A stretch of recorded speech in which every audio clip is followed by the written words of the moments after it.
স্বাগত। দেখছেন দিনের প্রধান খবর আর খবরের পেছনের খবর নিয়ে পর্যালোচনামূলক অনুষ্ঠান বাংলাদেশ এখন। আপনাদের সাথে আছি আমি কাজী মহুয়া।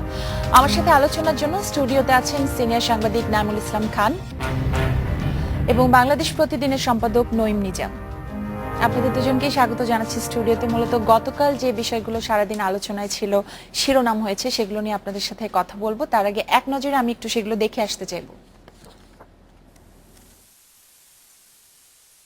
পদ্মা সেতু দুর্নীতি চেষ্টা মামলার চূড়ান্ত প্রতিবেদন গ্রহণ করে ৭ জনকে অব্যাহতি দিয়েছে আদালত। মামলার পর্যাপ্ত তথ্য ও সাক্ষী না পাওয়ায় গত ৪ সেপ্টেম্বর ঢাকা মহানগর দায়রা জজ জহুরুল হকের আদালতে চূড়ান্ত প্রতিবেদন জমা দেয় দুদক।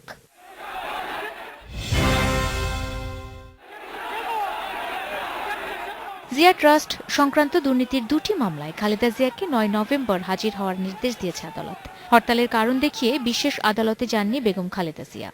পরে শুনানি শেষে নতুন আদেশ দেয় ঢাকার বকশী বাজার আলিয়া মাদ্রাসা মাঠে স্থাপিত বিশেষ জজ আদালত।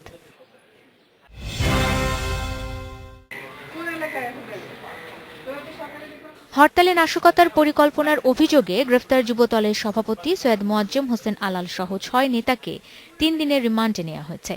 ঢাকার মুখ্য মহানগর হাকিম আসাদুজ্জামান নূরের আদালত তাদের রিমান্ডে নেওয়ার আবেদন গ্রহণ করেন। আওয়ামী লীগ ও প্রধানমন্ত্রী সম্পর্কে কটূক্তি করার আগে ভবিষ্যৎ ভেবে দেখার জন্য বিএনপির ভারপ্রাপ্ত মহাসচিব মির্জা ফখরুল ইসলামকে পরামর্শ দিয়েছেন আওয়ামী লীগের যুগ্ম সাধারণ সম্পাদক মাহবুবুল আলম হানিফ। দলীয় কার্যালয়ে যৌথ বৈঠক শেষে তিনি কথা বলেন। আমরা মির্জা ফখরুল ইসলাম সাহেবকে পরিষ্কারভাবে জানিয়ে চাই, ভবিষ্যতে মাননীয় প্রধানমন্ত্রী সম্পর্কে কোনো মন্তব্য করার আগে একটু চিন্তা ভাবনা করে বলবেন এবং মাননীয় প্রধানমন্ত্রীর বিরুদ্ধে কথা বলার আগে যে বিষয়গুলো কথা বলবেন সেই বিষয়গুলো নিয়ে আপনি একটু ভেবে নেবেন। যে অন্যায়, দুর্নীতি এবং জঙ্গিবাদের বোঝা নিয়ে আপনারা জনগণ থেকে বিচ্ছিন্ন হয়ে হতাশার ভারে এখন ভারাগ্রস্ত হয়েছেন, সেইটা থেকে কাটিয়ে ওঠার জন্য এই ধরনের অযৌক্তিক অপ্রাসঙ্গিক কথা বলার আর সুযোগ খুঁজে আপনি পাবেন না। দেশে বহু দলীয় গণতন্ত্র নেই দাবি করে জাতীয় পার্টির চেয়ারম্যান হুসেইন মোহাম্মদ এরশাদ এই অবস্থার পরিবর্তন চেয়েছেন।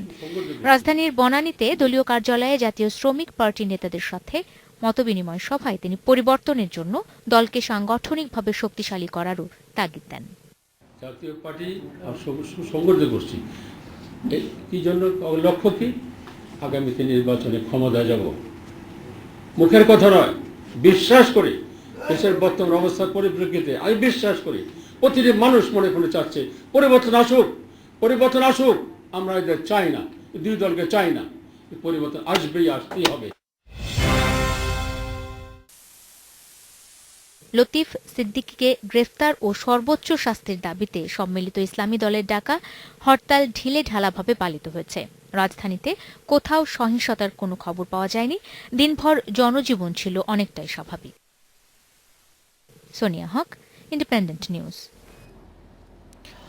নাইম ভাই, দেখছিলেন গতকাল বেশ কিছু রাজনীতিবিদ বেশ অনেকগুলো কথাই বলেছেন। আমি একটু গত পরশুদিনের একটা অনুষ্ঠানে কথা বলেছেন, ঢাকা বিশ্ববিদ্যালয়ের একটা অনুষ্ঠানে বিচারক ABM খায়রুল হক কিছু কথা বলেছেন, সেটা দিয়ে আপনাদের সাথে আলোচনা শুরু করতে চাইব। তিনি বলেছেন সবাইকে সত্য বলতে সাহসী হওয়ার আহ্বান জানিয়েছেন। বলেছেন সাদাকে সাদা, কালোকে কালো বলুন।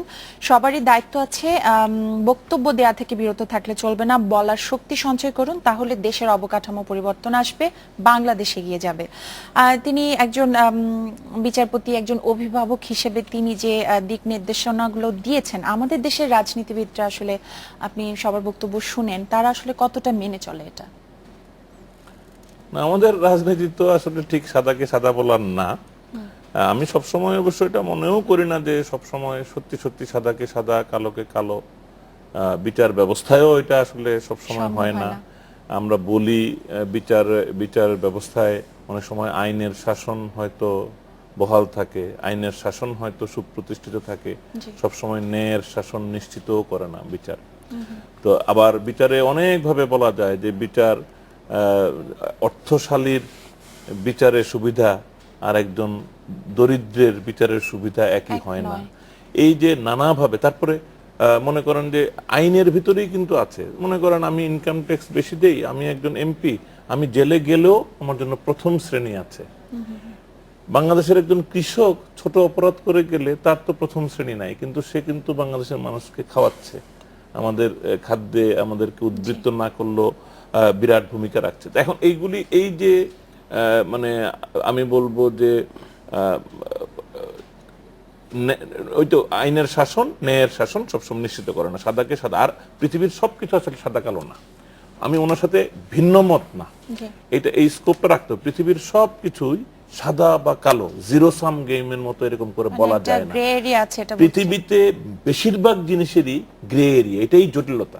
মানে আমি একটা মানুষকে কমপ্লিটলি ভালো বলা ডিফিকাল্ট, আবার একটা মানুষ সবসময় কমপ্লিটলি খারাপও না, এগুলি আমাদের জটিলতা সৃষ্টি করে আমাদের আমার চিন্তা ভাবনা। সুতরাং আমি মনে করি না, তবে নীতি হিসেবে কথাটা হচ্ছে উনি যেটা বুঝাতে চেয়েছেন সেটা হচ্ছে যে সাদাকে সাদা বলা, কালোকে কালো বলা, সত্য বলা।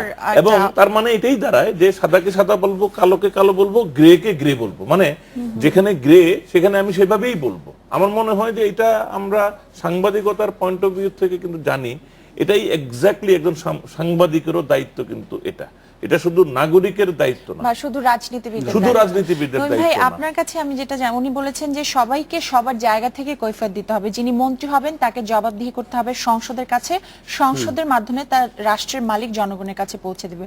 উনি সংসদের একটা এখানে অনেক গুরুত্ব দিয়েছেন। আমাদের দেশে এখন যে অবস্থা, সংসদ আসলে কতটুকু কার্যকর? দেখুন, আমি প্রথম আপনার যে বক্তব্যটা নাইম ভাই রাখলেন সেটার উপর দিয়ে শুরু করি। সাদাকে সাদা বলা, কালোকে কালো বলা, এটা কিন্তু আমাদের জাতীয় জীবনের কোনো ক্ষেত্রেই এখন কেউ আমরা মেনে চলি না। এটা যদি একজন সাংবাদিক হিসেবে বলেন আমরা কতটা মেনে চলি প্রশ্নবিদ্ধ। আপনি একজন রাজনীতিবিদের ক্ষেত্রে বলুন, তিনি তার দলের অভ্যন্তরীণ গণতান্ত্রিক চর্চা নিয়ে তো কথাই বলেন না। একজন রাজনীতিবিদকে খুঁজে পাবেন না যে নিজ দলের সমালোচনা করে, যে দলের অভ্যন্তরীণ বৈঠকে দলের যে ভুল ত্রুটিগুলো সেগুলো সমালোচনা করে সবার সামনে তুলে ধরে। এমনকি নেতা নেত্রীদের সেখানে প্রশংসা ছাড়া, দুইটি দল বলুন আর অন্য ছোট দলগুলো বলুন, কেউ কিন্তু অভ্যন্তরীণ গণতান্ত্রিক চর্চা বা সাদাকে সাদা বলার মতো সাহস রাখেন না, একদম কেউ না। কোন বিরোধী একজন প্রতিপক্ষের সমালোচনা করেন, প্রতিপক্ষের বিপক্ষে যা খুশি তা বলেন, এবং নেতা নেত্রী কত খুশি হবেন সেই অনুযায়ী বলেন সবাইকে। এখানে দেশের মানুষের কথা চিন্তা করে বা সাধারণ জাতীয় জীবনে যে সমস্যাগুলো তুলে ধরা, দলের ভিতরে যে গণতান্ত্রিক চর্চার অভাব এবং কেউ কাকে মান্যগণ্য করেন না, এখানে খুশির তোষামদের এক ধরনের প্রক্রিয়া চলে।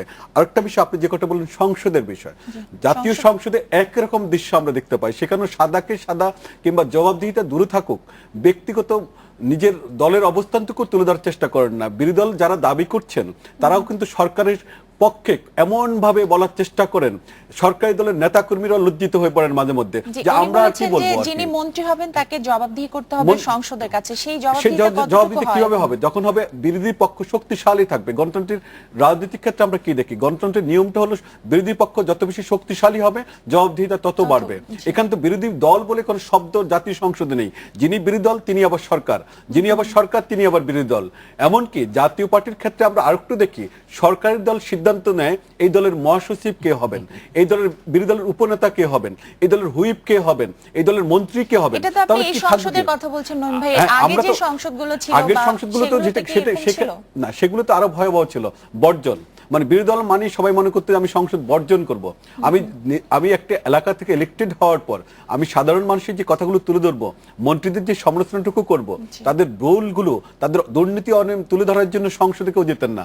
এই যে একটা প্রক্রিয়াটা আমাদের জাতীয় জীবনে রাজনৈতিক ক্ষেত্রে সাদাকে সাদা বলার মতো, রাজনৈতিক ক্ষেত্রে বলুন, জাতীয় সংসদে বলুন, সামাজিক জীবনে বলুন, সকল ক্ষেত্রে একটা কঠিন।